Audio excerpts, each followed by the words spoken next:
feels nice. I know. Don't rub my sesame seeds off. I won't, don't worry. They're a cute couple. I give him a year. We were looking forward to the Belcher cinematic debut last year, but it was hit with a year's delay and a season renewal instead. After another small but disappointing delay, we are finally at the main table, ready to chow down on the main course. The Bob's Burgers movie is out today, but is it a tasty dish? Here's the review roundup.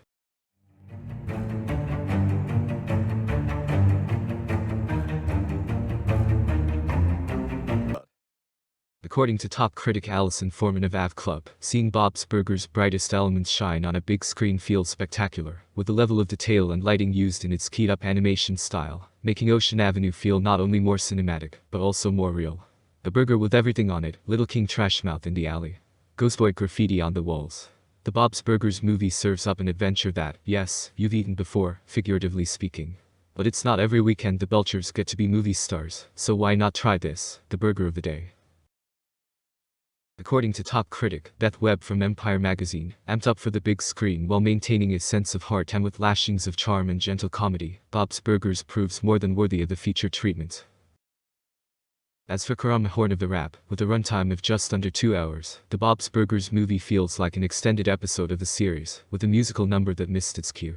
Definitely leaning towards the darker humor end of the comedy spectrum, fans will get a kick out of all of the Easter eggs and callbacks. And newcomers will enjoy the animated movie for what it is, a fun summer movie adventure with a Scooby-Doo-like mystery thrown in. All of Amy Nicholson from Variety states, the Bob's Burgers movie is also remarkable in what it abandons. Let other movies chase photorealistic animation.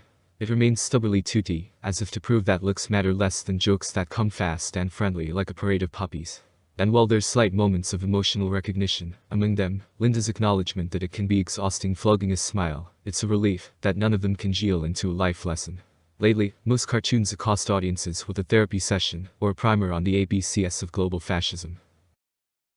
And finally, according to Kate Erbland from IndieWire, the film is rife with the puns and gags for which the show is known, although some of the film's best jokes are delivered entirely straight-faced, like when one supporting character randomly shares that he's never eaten a meal outside before. But the war's celebratory anniversary banner reads, 80 years of this. It's a charmer, let's just put a bit more spice on the next one. What do we do? Ideas, go! Ooh, what's this thing? In the end, the film amassed a critical score of 88% from 97 reviews on Rotten Tomatoes.